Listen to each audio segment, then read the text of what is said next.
하려 함이니라. 아멘. 할렐루야.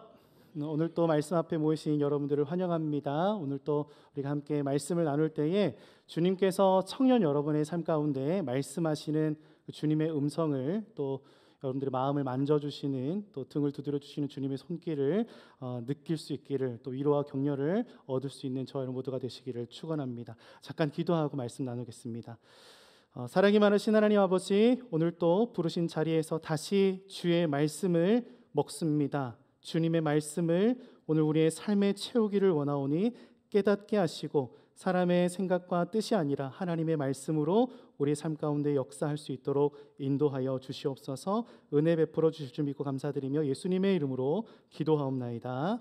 아멘.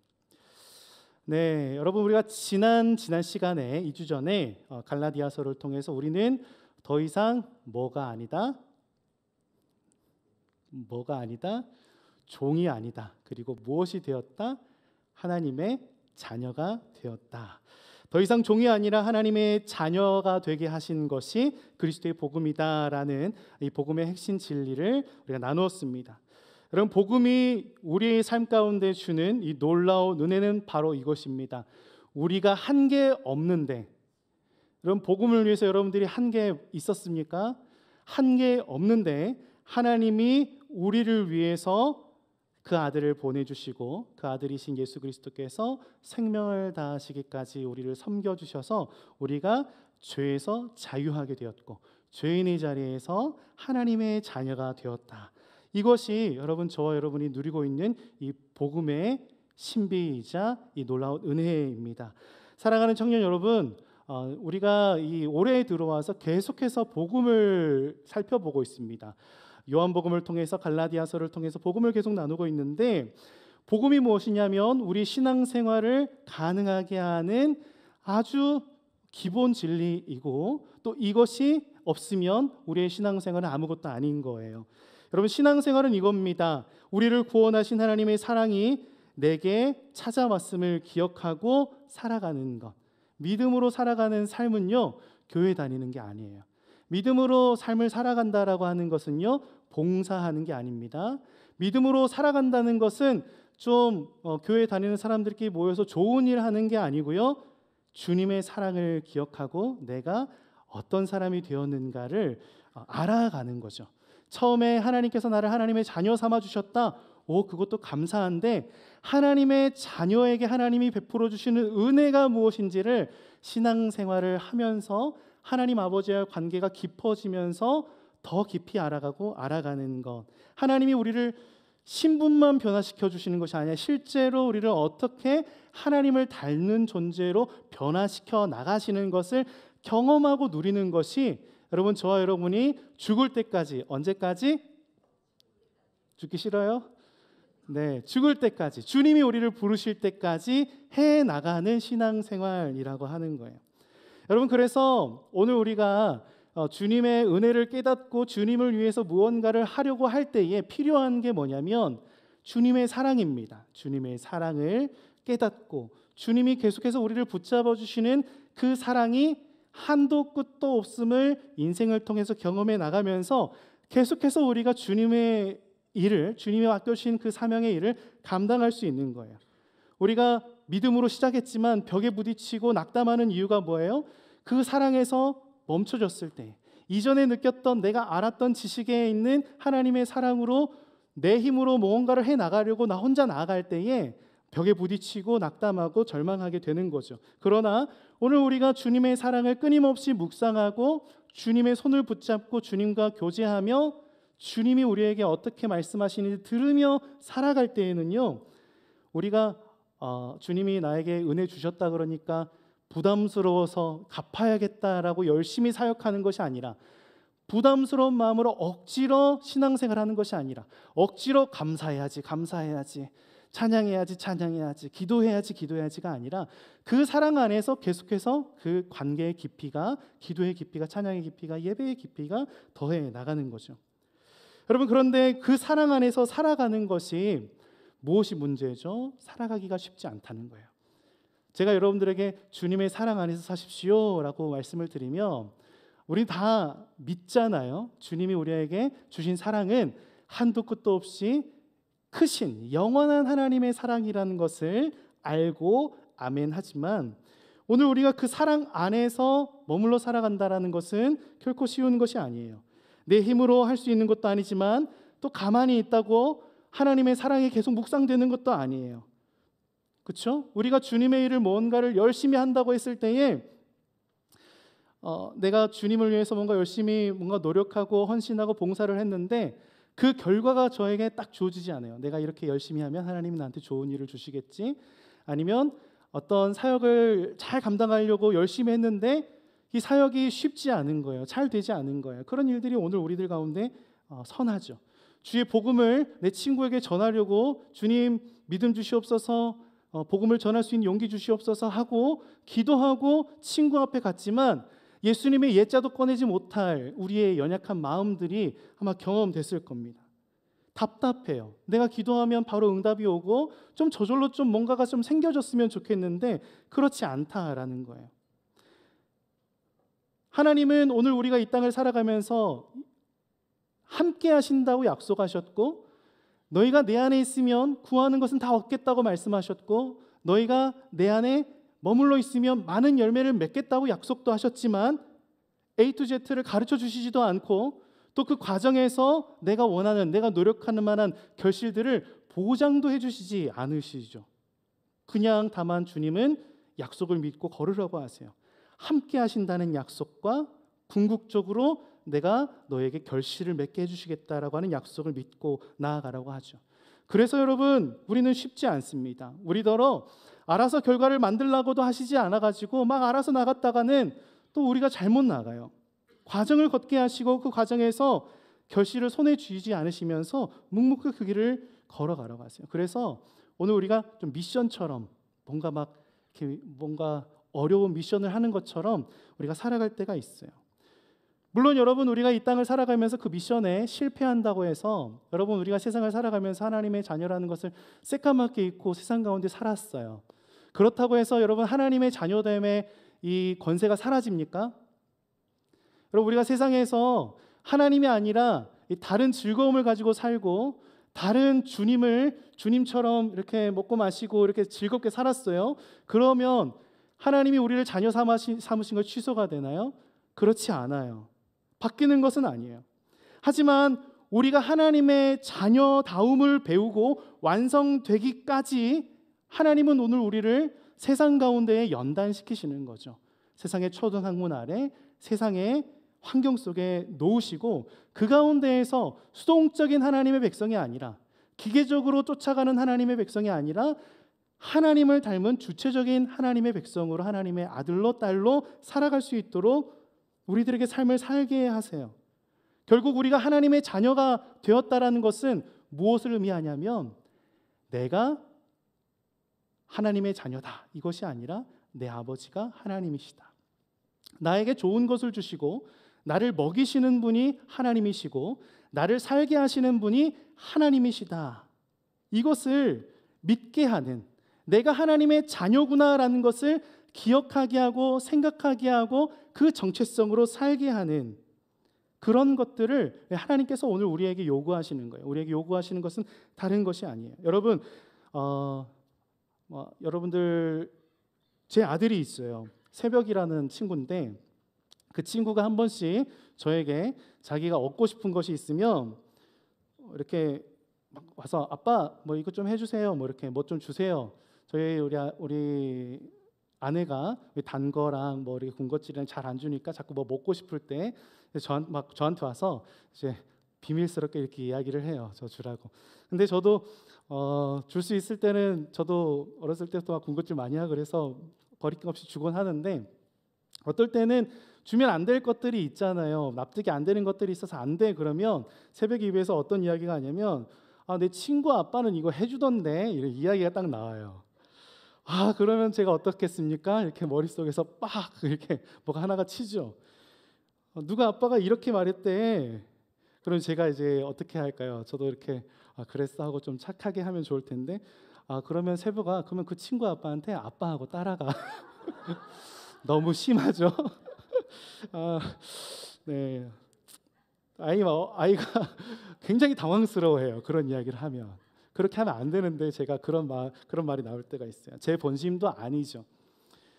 아이가 말을 듣지 않아도, 그러면 새벽이는 제 아들입니다. 새벽이가 제 말을 지지리도 안 들어도 제 아들이에요. 제가 가장 사랑하는 아들입니다. 제 아이예요. 제가 우리 아이 아빠죠. 하지만 아빠는 아이가 좋은 것을 배우게 하기 위해서 때로는 주기도 하고 뺏기도 하죠. 즉시 들어주기도 하고 거절하기도 하고 기다리라고 하기도 해요. 그렇죠? 여러분, 우리가 하나님의 자녀라는 것은 내가 누구냐의 문제가 아니라 나의 아버지가 누구시냐라고 하는 문제예요. 세상을 살아가면서 내 삶에 영향을 미치는 많은 세상 현실 상황들 속에서 고민하고 번민하고 흔들리지만, 내 아버지는 저 아저씨가 아니라, 나에게 지금 도움이 당장 되는 저 아저씨가 내 아버지가 아니라, 지금 나에게 응답하지 않은 것 같고 내게는 답답한 것 같아도 하나님이 내 아버지시라는 것을 기억하는 것이 하나님의 자녀됨이에요. 내가 하나님의 자녀다가 아니라 나의 아버지는 하나님이시다가 하나님의 자녀된 우리의 정체성인 거죠. 나의 아버지가 하나님이시냐 세상이시냐, 이 믿음과 일치된 행동을 통해서 내가 누구인지를 드러내는 거죠.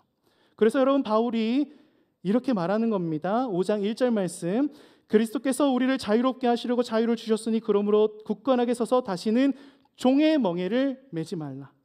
세상에 속하여 살아가지만 세상에 갇힌 자가 아니라 그것을 초월한 나의 자녀로, 눈앞에 펼쳐져 있는 그 세상의 자녀가 아니라 눈에 보이지 않지만 실존하는 영원한 것을 너희에게 주고 붙들고 있는 하나님의 백성으로, 하나님의 자녀로 살라고 말씀하세요.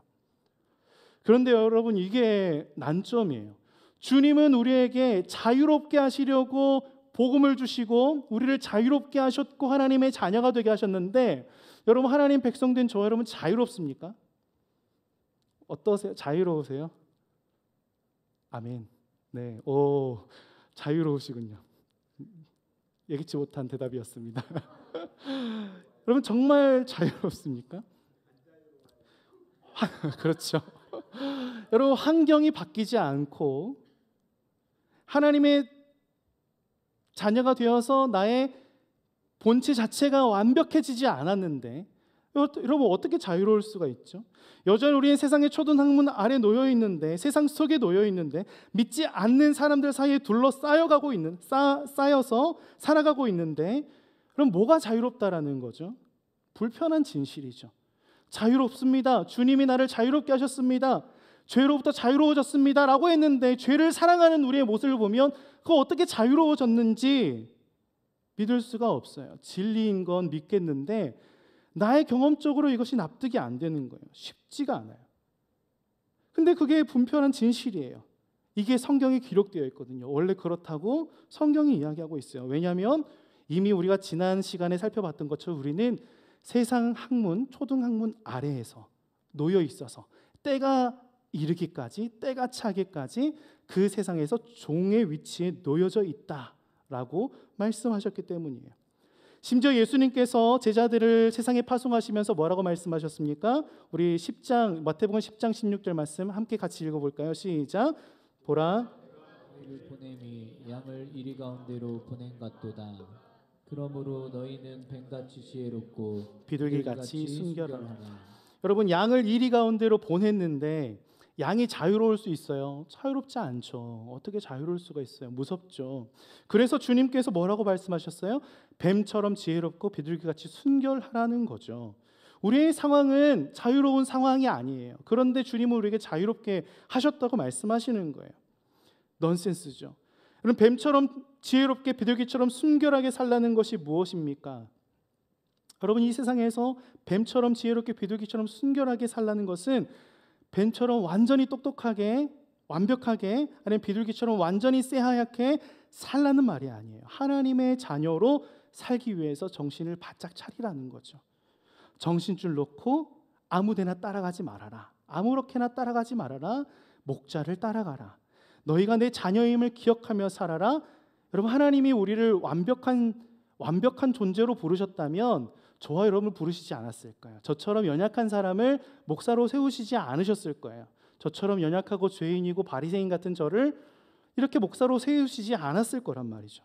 부족하지만 우리에게 요청하시는 것이 무엇이냐면, 부족하지만 내가 너를 사랑해서 자녀 삼았으니 뱀처럼 지혜롭게 비둘기처럼 순결하게 그 온전함으로, 완벽함이 아니라 온전함으로 하나님의 자녀됨을 기억하며 살라고 말씀하시는 거예요. 오늘 갈라디아서 5장 13절 말씀도 이렇게 이야기를 하고 있습니다. 함께 13절 말씀 읽어보겠습니다. 시작. 형제들아, 너희가 자유를 위하여 부르심을 입었으나 그러나 그 자유로 육체의 기회를 삼지 말고 오직 사랑으로 서로 속노릇하라.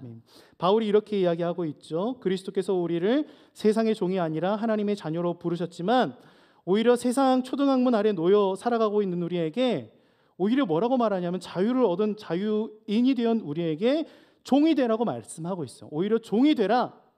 그래, 차라리 종이 되라가 아니라, 아니 그냥 종이 되어라. 어떤 종이? 사랑으로서 서로 종노릇하는 종이 되어라. 오히려 섬기는 종이 되어라 라고 말하고 있어요. 그 자유를 가지고 내 마음대로, 내가 원하는 대로, 내가 가고 싶은 곳으로 갈 것이 아니라 오히려 섬기는 종이 되어라. 사랑으로서 서로 종노릇하여라 말씀하고 있죠. 억지로 끌려가는 것이 아니라, 어쩔 수 없이 종이 되는 것이 아니라 사랑으로서 적극적으로 섬기는 종이 되라고 말씀하고 있는 거예요. 그렇습니다, 여러분. 오늘 우리 설교 주제 주보 보셨습니까? 광고 보셨습니까? 주제가 뭐죠? 복음은 도리어입니다. 도리어가 뭡니까? 복음은 도리어 우리에게 종이 되라고 말씀하세요. 끌려다니는 종이 아니라, 억지로 끌려간 종이 아니라 하나님의 뜻대로 적극적으로 섬기는 종이 되라고 말씀하세요. 내가 너희에게 준 자유를 통해서 내 마음대로 내가 원하는 대로 너희 욕구대로 판단하며 살아갈 것이 아니라, 자유를 자기 육체의 기회로 삼지 말고 넘치는 사랑으로 서로 종이 되어 섬기는 것이 너희의 정체성이다 라고 말씀하시는 거죠. 그래서 주님은 우리에게 자꾸 섬기는 곳으로 인도하세요. 은혜 받았니? 그러면 섬겨볼래? 무엇으로 섬겨요?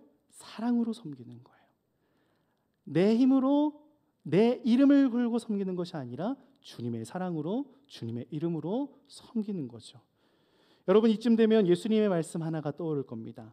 제자들이 서로 누가 크냐 서열 논쟁이 펼쳐졌을 때 마태복음 20장 28절 이렇게 말씀하셨죠. 이것도 같이 한번 읽겠습니다. 시작. 인자가 온 것은 섬김을 받으려 함이 아니라 도리어 섬기려 하고 자기 목숨을 많은 사람의 대속물로 주려 함이라. 도리어 섬기려 하고. 주님이 오신 이유가 뭐라고요? 도리어 섬기려 오셨다라고 말씀하고 있어요. 누구를 섬기기 위해서요? 사람들을 섬기기 위해서요. 하나님보다 더 높은 어떤 존재를 섬기는 게 아니라 낮은 사람들을요. 그 사람들이 어떤 존재예요? 죄인들을 섬기려고요. 아무런 가치가 없는 죄인들을 사랑하셔서 섬기려고 이 땅에 오셨다는 거죠. 어떻게 섬겼어요? 그런데 죄인들을 어떻게 섬겼어요?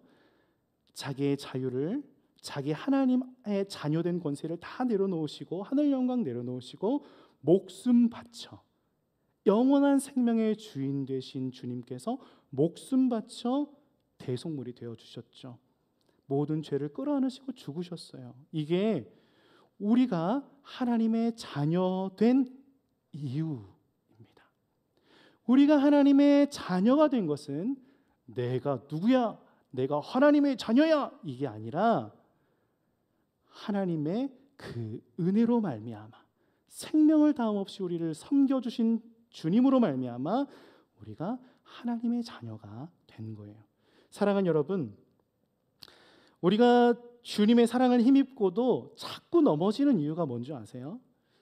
신앙생활을 하다 보면, 은혜를 받다 보면 하나님이 나를 하나님의 자녀 삼아 주셨고 하나님이 나를 사랑하신데, 그래서 내가 하나님의 자녀다, 하나님이 나를 사랑하신다, 하나님이 나와 함께 하셔서 나도 할 수 있다, 다 나예요. 그래서 내가 하나님의 자녀인데, 나도 신앙생활 얼마나 많이 했는데, 나도 알 만큼 알았는데, 나도 배울 만큼 배웠는데, 나도 교사를 몇 년 했는데, 내가 몇 살 때부터 교사를 했는데, 내가 몇 살 때부터 봉사를 했는데, 이 정도면 연단을 받아서 나도 교회짬이 얼만데, 내가 얼마나 잘하는지 왜 사람들은 몰라주나? 하나님은 아시겠죠. 그래서 계속해서 내가 하고 그래도 나는 하나님이 사랑하셔 라고 되뇌이며 살아가다 보니, 내가 중심이다 보니, 사랑을 공급받지 못하다 보니 자꾸 부딪혀요. 은혜가 고갈돼요. 억지로 나의 힘으로 해요. 피곤해요. 하나씩 자신의 방법으로, 자신의 실력으로 해내려고 애를 쓰다 보면 여러분, 우리의 신앙에, 우리의 믿음에 뭐가 사라져요? 복음이 사라져요. 복음이. 내가 사랑받고 내가 잘하게 되었고 내가 하나님을 믿다 보니까 뭐가 없어요? 주님이 나를 사랑하셨다는 사실이 나의 신앙생활에서 사라지고 지워지는 거예요. 내 힘으로 극복해내려고, 내 지혜로 극복해내려고, 내가 주님을 얼마나 사랑하는지를 나의 힘으로 증명해내려고 열심을 다하다가 고갈돼요. 그래서 오늘 우리의 사역 속에, 삶 속에 사랑이 비었어요. 여러분, 이것이 다른 말로 뭔지 아세요? 율법주의예요. 내 힘으로 하려고 하는 것, 내가 해서 하나님 앞에 얼마나 대단한 것들을 드릴 수 있는지를 증명해내려고 하는 것이, 내가 율법을 잘 지킴으로써 내가 하나님 사랑합니다라는 것을 증명하려고 하는 것이 율법주의라고요. 내가 얼마나 주님을 사랑하는지를 보여줄게요. 이게 주님 앞에 귀한 고백 같아 보이지만 증명하려고 하는 이것이 율법주의라고요. 내가 잘합니다. 하나님의 자녀로서 잘해왔습니다. 얼마나 열심히 해왔습니까? 저 잘하잖아요. 인정해 주세요. 이게 율법주의라고요. 그런데 이렇게 내가 잘하는 것으로 신앙생활을 하려고 하다 보면 뭐가 사라진다고요? 복음이 사라진다고요. 예수님의 사랑이 사라진다고요. 복음이 더 이상 필요 없어요. 내가 잘하니까요. 내가 열심히 하면 되니까요. 사랑이 사라져요. 주님 사랑이 사라져요. 여러분, 갈라디아 교회의 문제가 이것 아니겠습니까? 복음 안에 있는 자들이, 복음 안에서 교회가 된 이들이 여러 가지 어려운 일들이 있다 보니까 자신들이 복음에 율법도 더 해보자, 그러면 더 잘 되겠지, 안 싸울 수 있겠지 해서 이방인들에게 할례를 시작한 게 갈라디아의 문제였잖아요. 그런데 바울은 그런 갈라디아 교회를 향해서 뭐라고 말하냐면요, 우리 4절 말씀, 5장 4절 말씀 우리 함께 읽겠습니다. 시작. 율법 안에서 의롭다함을 얻는 율도에서 끊어지고 은혜에서 끊어진 자도라. 아멘. 율법 안에서 의롭다함을 얻으려고 하는 것, 어쩌면 선한 의도였을 수도 있어요. 자꾸 유대인들이 와서 괴롭히니까, 이방인들아, 어차피 너희는 이 복음의 이 베이스가 되는 이 유대교회에서 밖에 있었던 사람들이니까 너희들 할례만 받으면 같이 하나가 될 수 있으니까 할례 좀 받아봐. 그러면 유대인들도 하나요, 이방인들도 우리 모두가 하나가 될 수 있어. 좋은 의도였을 수도 있어요. 그런데 율법을 따르는 거잖아요. 율법을 이기신, 완성하신 예수 그리스도의 복음에, 그래서 그 복음 자체만으로 하나님의 자녀가 된 이방인들에게 유대인처럼 되라는 강요를 하게 된 거잖아요. 정치적인 이유가 있는 거잖아요. 그래서 바울은 이것이 뭐다? 그리스도에게서 떨어진 자로다, 은혜에게서 멀어진 자로다 이야기를 하고 있는 거죠. 그리고 바울은 계속해서 하나뿐인 답을 이렇게 이야기합니다. 5절 6절 말씀 우리 함께 읽겠습니다. 시작. 우리가 성령으로 믿음을 따라 의의 소망을 기다리노니 그리스도 예수 안에서는 할례나 무할례나 효력이 없으되 사랑으로서 역사하는 믿음뿐이니라. 아멘.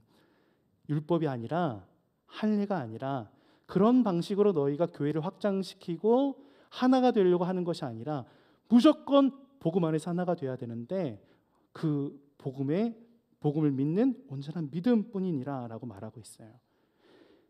성령을 따라 행하라, 믿음으로 성령을 행하라고 말하고 있죠. 여러분, 성령을 행하라 말씀 지난 시간에 함께 나눴었죠.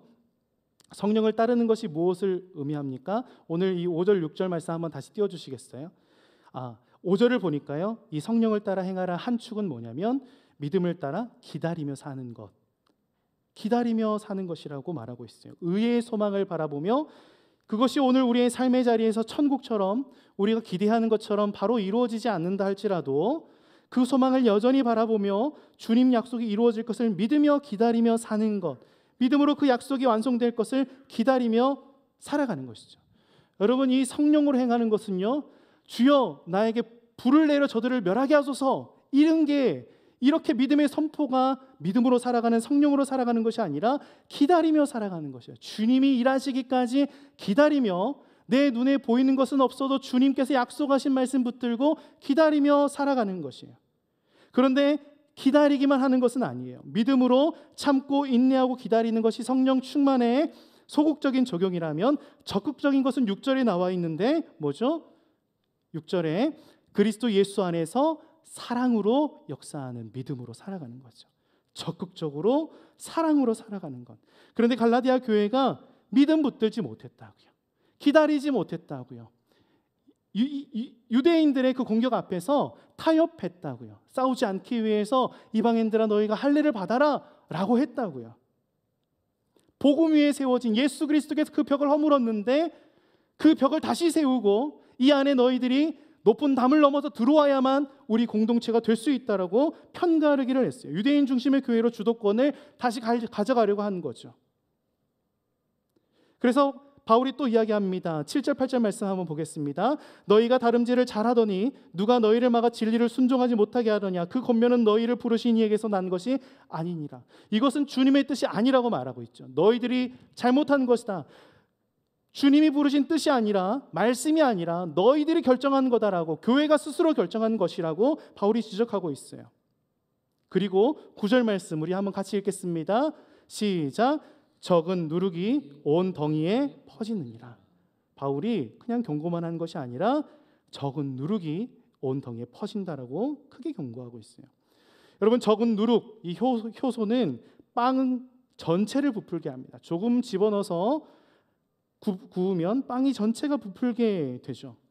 조금 들어가지만 빵 전부를 부풀게 해요. 그렇듯이 이 작은 누룩, 이 작은 타협 같아 보이지만 이 작은 복음의 훼손이 완전히 다른 복음을 만듭니다. 그래서 믿음을 흔들고 우리 안에 신앙생활을 흔들어 버려요. 안일하게 생각한 점들이 복음을 훼손시킵니다. 아주 작고 별거 아닌 것처럼 보여도 내가 주님을 온전히 따르지 못한 다른 것들을 붙들고 살아가는 우리의 신앙생활이 주님을 온전히 따르지 못하게 만들어요. 하나님의 자녀가 되지 못하게 만드는 거죠. 그래요, 우리는 완전할 수는 없습니다. 완벽할 수는 없어요. 우리가 연약합니다. 하지만 이 누룩을 애초부터 허용할 것인가, 경계할 것인가는 여러분, 저와 여러분의 선택의 문제예요. 하나님의 자녀된 저와 여러분에게 우리가 연약함은 어쩔 수 없지만 이 연약함을 가지고 하나님 앞에 아뢰고 붙들면서 이 누룩을 없애달라고 구할 수 있는 것은 우리의 선택의 문제예요. 그래서 바울은 이 누룩을 경고합니다. 이 누룩 때문에 복음이 지워지고 있기 때문에 그렇습니다. 10절 말씀에 이렇게 이야기하죠. 나는 너희가 아무 다른 마음을 품지 아니할 줄을 주 안에서 확신하노라. 그러나 너희를 요동하게 하는 자는 누구든지 심판을 받으리라. 10절의 전반부를 보면은요, 좀 부드럽게 표현을 하죠. 아무 다른 마음을 품지 아니할 줄을 주 안에서 확신한다. 잘못하고 있다고 지금 혼내고 있다가 그래도 너희를 주 안에서 다른 마음을 결국은 품지 않게 될 것을 내가 믿어. 격려를 해주죠. 그런데 그 후반부는 단호하게 경고하고 있어요. 너희를 요동하게 하는 자는 누구든지 심판을 받을 거야. 복음을 훼손한 자들은 심판을 받을 것이야 라고 분명하게 경고하고 있는 거죠. 주님이 우리를 사랑하시지만 복음 없이는 우리도 없습니다. 여러분, 주님이 우리를 사랑하시지만 복음이 없이는 우리가 하나님의 자녀가 될 수도 없어요. 그래서 그 복음을 훼손시키는 그 어떤 사람을 하나님은 용납하지 않으세요. 바울이 끊임없이 박해를 받는 이유도 바로 그것 때문이었죠. 11절 12절이 이걸 이야기하는 겁니다. 형제들아, 내가 지금까지 할례를 전한다면 어찌하여 지금까지 박해를 받으리요. 그리하였으면 십자가의 걸림돌이 제거되었으리니 너희를 어지럽게 하는 자들은 스스로 베어버리기를 원하노라. 바울이 지금 계속해서 1차, 2차, 3차, 4차 전도여행을 계속하면서 바울의 복음을 방해했던 사람들은 이방인들이 아니었어요. 유대인들이었어요. 유대교회 이 사람들이 이 할례 문제 때문에, 이방인들을 받아들이는 문제 때문에 끊임없이 유대교회 이단이라고 쫓아다니며 방해했죠. 조금만 이 갈라디아 교회처럼 타협했으면 복음의 걸림돌이 있었겠어요? 돌에 맞았겠어요? 죽기 직전까지 갔겠어요? 그럴 일이 없었어요. 더 편하게 복음 사역할 수 있었을 거예요. 그런데 바울은 그렇게 하지 않았어요. 이유는 단 한 가지예요. 그게 복음이 아니었기 때문이죠. 하나님께서 허무신 그 장벽을 다시 세우는 것은 복음이 아니기 때문에 결코 그렇게 타협할 수 없었던 거예요. 복음이 훼손된다면 복음 전하는 것이 무슨 소용이겠어요? 여러분, 복음이 없는데 내가 하나님의 자녀라고 말하고 다니는 것이 무슨 소용이겠어요? 복음이 훼손된다면 아무것도 아닌 거죠. 여러분, 죄가 뭐죠? 죄가 뭡니까? 율법 시대에는 죄가 율법을 지키지 않는 것, 율법을 범하는 게 죄죠. 대한민국에서 누가 감옥에 끌려갑니까? 법을 지키지 않는 사람들이 끌려갑니다. 그리스도인들에게 죄는 뭐예요? 잘못한 거, 예배 안 드린 것, 욕한 것, 남몰래 한잔한 것, 뭐가 죄예요? 여러분, 그리스도인에게 죄는 복음을 잃어버리는 게 죄예요. 그리스도인에게 죄는 하나님을, 그의 아들의 복음을, 그의 희생을, 그의 십자가의 보혈을 잊어버리는 게 죄입니다. 데살로니가 전서 5장 22절 말씀 이렇게 말하고 있습니다. 우리 함께 22절 말씀 한번 볼까요? 시작. 악은 어떤 모양이라도 버리라. 여러분, 이것을 방금 제가 설명드린 이 악, 죄, 이거를 우리가 이야기했던, 방금 설명드렸던 걸로 바꿔보시죠. 복음을 잃어버리게 만드는 그것은 그 어떤 것이라도 버려야 하는 거예요.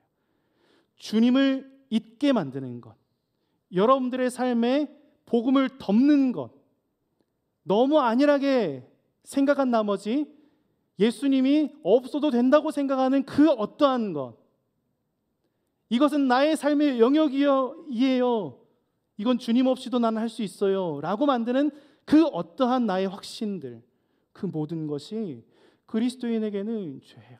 주님, 여기만큼은 건들지 마세요, 제 영역이에요.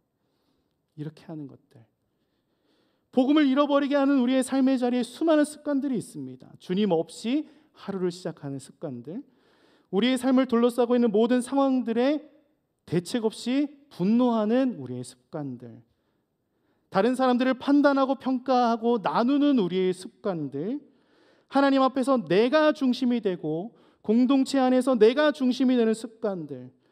여러분, 여러분의 인생에 어려움이 있을 때 가장 먼저 찾는 게 주님이 아닌 습관들, 내가 먼저 해보고 내가 좋아하는 것을 해보고 내게 어려움이 있을 때 피하는 그것들, 친구들을 만나는 것이 먼저라면, 나의 스트레스 푸는 것 제1번이 친구들 만나는 것이라면, 여행 가는 것이라면, 가족과 상담하는 것이 유일한 방법이라면, 술을 찾는 것이라고 한다면, 노래방을 찾는 것이라고 한다면, 다른 즐거움으로 나의 삶의 어려운 문제를 덮으려고 한다면, 주님이 없이 그런 것들로 해결하려고 한다면, 여러분, 이것이 우리의 죄입니다. 복음을 잃어버린 우리의 삶을 고쳐야죠. 주님을 찾지 않는 우리의 삶을 고쳐야 합니다. 그렇지 않으면 오늘 우리는 끊임없이 죄와 더불어 살아가게 될 수밖에 없어요. 왜 주님을 찾지 않죠? 왜 주님을 찾지 않으세요? 어려운 일이 있을 때 왜 주님 앞에 기도하지 않으세요? 삶에 문제가 있는데 왜 말씀 앞으로 나아가지 않으세요? 여러분, 주님 믿습니까? 아멘. 좀 더 당당하게 대답하셔야죠. 주님 믿으시죠? 여러분, 우리가 더 주님을 알기 원해요. 우리가 주님을 알긴 알죠. 그런데 이 성경을 보니까 주님을 알던 많은 사람들이 있었어요. 주님의 이 공생의 기간 동안에 주님을 만났던 모든 사람들이 주님의 놀라움을 경험했어요. 주님이 나를 치유해 주셨어요. 주님이 기적을 베풀어 주셨어요. 그 모든 상황들을 보고 소문이 많이 나서 주님을 우르르 쫓아다녔잖아요.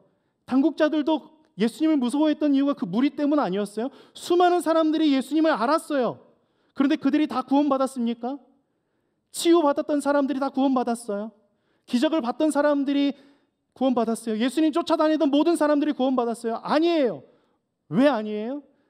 예수님이 그리스도라는 사실을 믿는 사람만이 구원을 받기 때문이죠. 주님이 나를 사랑하신다. 주님이 나를 도와주신다.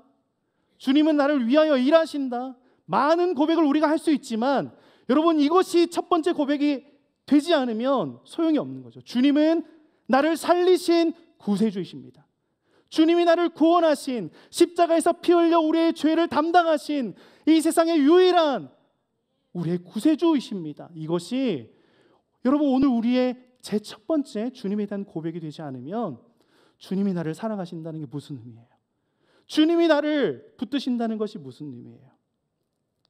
수십 년 그리스도인으로서 살아도 주님이 아직도 나를 사랑하시는 분, 나를 위하시는 분, 나를 도우시는 분, 나에게 좋은 것을 주시는 분으로 알고서 그리스도 되심을 알지 못한다면, 영원한 생명을 우리에게 주셨다는 것을 모른다면 우리는 아직 주님을 알지 못하는 거예요. 우리는 주님을 알지 못하는 거예요.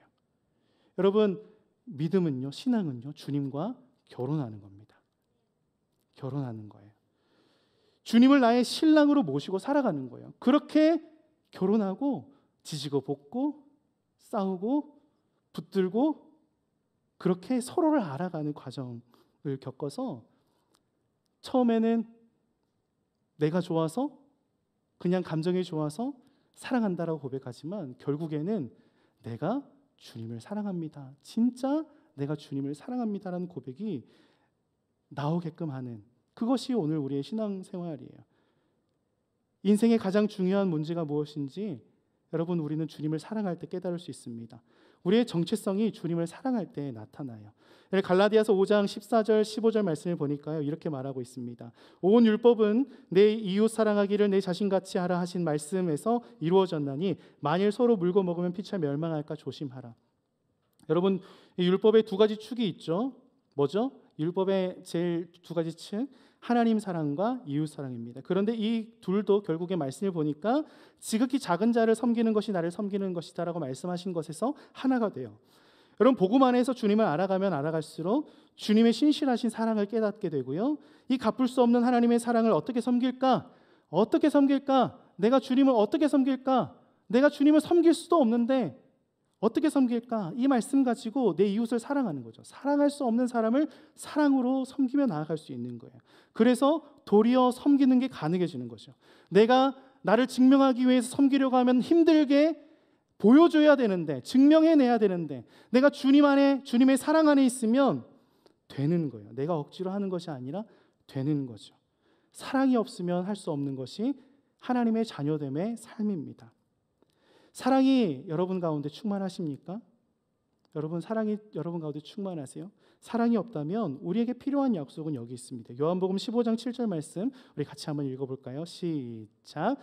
너희가 내 안에 거하고 내 말이 너희 안에 거하며 무엇이든지 원하는 대로 구하라. 그리하면 이루리라. 요한일서 5장 14절도 한번 읽어볼게요. 요한일서 5장 14절 말씀 함께 읽겠습니다. 시작. 그를 향하여 우리가 가진 바 담대함이 이것이니 그의 뜻대로 무엇을 구하면 들으심이라. 아멘. 여러분, 공통된 게 있죠. 너희가 내 안에 거하고 내 말이 너희 안에 거하면 전제가 있어요. 그러면 우리가 주님 안에 있으면 무엇이든지 원하는 대로 구하면 이룬대요. 그럴 수밖에 없죠. 내가 주 안에서 주님의 뜻을 구하면 그 주님의 뜻은 이루어지기 마련인 거죠.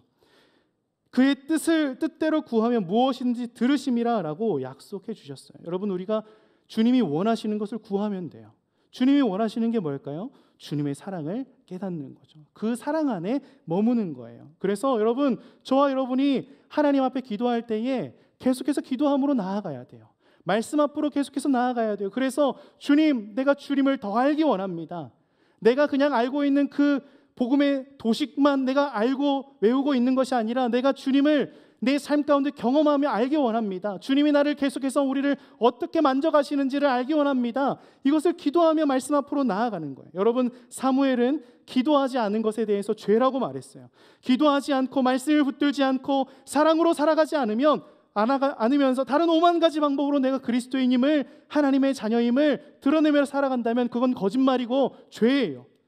여러분, 예수님이 공생애를 시작하던 시점에 마귀에게 시험을 당하신 거 기억하십니까?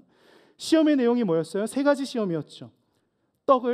돌을 떡으로 만들어 보아라. 성전에서 뛰어내리면 하나님이 지켜주시지 않겠느냐. 산에 올라가서 이 세상을 보여주면서 내게 절하라. 그러면 내가 이 온 열방을 다 줄 것이다. 마귀가 예수님께 걸었던 시험이죠. 이 내용이 뭐예요? 네가 하나님의 아들임을 증명해 보아라였어요. 증명해 봐라. 그 능력이 있다면 배고프지? 돌을 떡으로 만들어 봐. 증명해 봐. 네가 하나님의 자녀면 뛰어내려 봐. 하나님께서 건져 주시겠지. 하나님을 시험해 봐. 시험했죠. 그런데 예수님 어떻게 하셨죠? 증명하려 하지 않으셨어요. 말씀은 그것이 아니라고 말씀하셨죠. 마귀의 시험을 물리치셨어요. 여러분, 우리의 시험도 그렇습니다. 하나님의 자녀가 잘 먹고 잘 살아야지. 잘 먹고 잘 사는 것, 행복한 것, 그게 복이지. 하나님의 자녀라면 그래야지. 하나님이 날 사랑하시면 어디까지인지, 우리가 어디를 가든지 구해 주셔야죠. 그러면 내가 잘못되더라도 하나님 가서 구해 주셔야죠 하면서 죄로 막 달려가죠. 세상에 나의 욕망을 불러일으키는 대로 살아가면서 우리는 마귀를 엎드리면서 내가 하나님의 자녀라고 이야기를 해요. 이것이 우리의 삶의 모습이죠. 그런데 악은 어떤 모양이라도 버리라고 했어요. 그렇게 오늘 우리가 신앙생활 할 것이 아니라 그 시험을 물리치고 오늘 우리는 믿음으로 성령을 따라 꿋꿋하게 살아야 됩니다. 여러분, 아까 데살로니가전서 5장 22절 말씀 보았죠. 악은 어떤 모양이라도 버리라고 했어요. 그런데 그 앞에 어떤 말씀이 있냐면 이런 말씀이 있습니다. 우리 데살로니가전서 5장 16절 18절 말씀 같이 읽어보겠습니다. 시작. 항상 기뻐하라, 쉬지 말고 기도하라, 범사에 감사하라. 이것이 그리스도 예수 안에서 너희를 향하신 하나님의 뜻이니라. 여러분, 하나님의 뜻이 무엇이라고요? 잠깐 더 띄워주시겠어요? 항상 기뻐하라, 쉬지 말고 기도하라, 범사에 감사하라. 여러분, 이것이 하나님의 뜻이래요. 억지로가 아니에요. 억지로는 할 수가 없어요. 억지로는 기쁠 수가 없잖아요. 여러분, 억지로는 기쁠 수가 없어요. 억지로는 기도도 5분 이상 하기가 힘들어요. 그런데 여러분, 복음을 알면, 예수님을 알면, 주님의 사랑을 알면 억지로 안 할 수 있어요. 하나님을 알면, 예수 그리스도의 복음의 깊이를 알아가면, 우리 안에 성령이 내주하심을 알면 우리가 기쁠 수 있거든요. 기쁨으로 기도할 수 있어요. 감사할 수 있는 거죠. 19절 20절 말씀도 한번 보시겠어요? 함께 읽겠습니다. 시작. 성령을 소멸하지, 예언을 멸시하지 말고. 성령을 소멸하지 말라고 하시죠. 우리가 어떻게 성령을 소멸하지 않을 수가 있죠? 성령을 우리가 어떻게 마음대로 할 수가 있어요? 이건 다른 게 아니에요. 우리가 믿음으로 성령을 붙들고 살아가는 것으로부터 성령을 소멸하지 않을 수 있는 거죠. 이게 우리의 결단으로 살아내야 하는 거예요.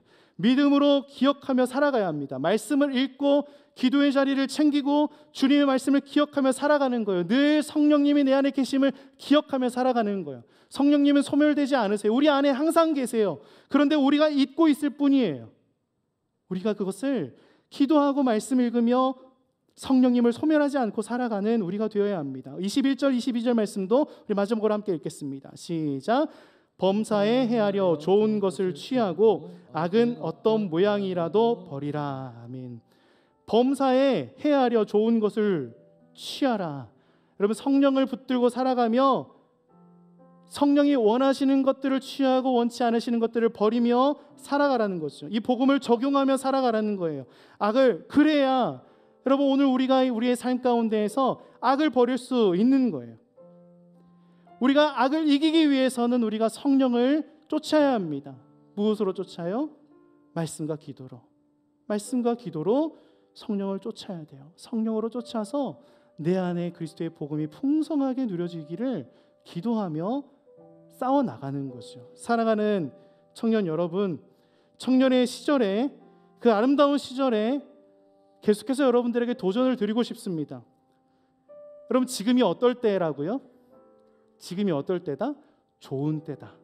청년의 시기가 가장 좋은 때다. 어떤 때예요? 뭐 하기 좋은 때예요? 주님을 따르기에 좋은 때예요. 주님을 따르기에, 주님의 제자가 되기에, 복음을 깊이 경험하기에 좋을 때가 바로 청년의 때입니다. 청년의 시절에 여러분 주님의 제자로 세워질 수 있기를 소망합니다. 복음도 모르고 복음을 알아도 깊이 알지 못하는 그런 우리의 모습이 아니라 정말 기도하며 하나님을 만나고 말씀을 읽으며 하나님을 만나서 끊임없이 기뻐하며 즐거워하며 말씀 가운데로, 기도 가운데로 나아가며 오늘 우리의 삶에서 그 말씀과 기도가 드러나는, 그 말씀과 기도의 능력이 나타나는 그런 청년의 시기를 저와 여러분이 누릴 수 있기를 축복합니다. 그러려면 결단이 필요해요. 결단이 필요해요. 내가 알았다 이게 아니라 주님, 내가 더 알기를 원합니다. 내가 주님 더 알기 원해서 주님 약속하신 그 말씀 앞으로 나아갑니다. 이것이 저와 여러분의 삶의 결단이 되고 도전이 되어야 됩니다. 여러분 도전하시겠습니까? 여러분 말씀을 읽을 때에 그 안에서 주님을 찾기를 결단하시겠습니까? 여러분 기도의 자리를 더 뜨겁게 사모하시기를 결단하시겠습니까?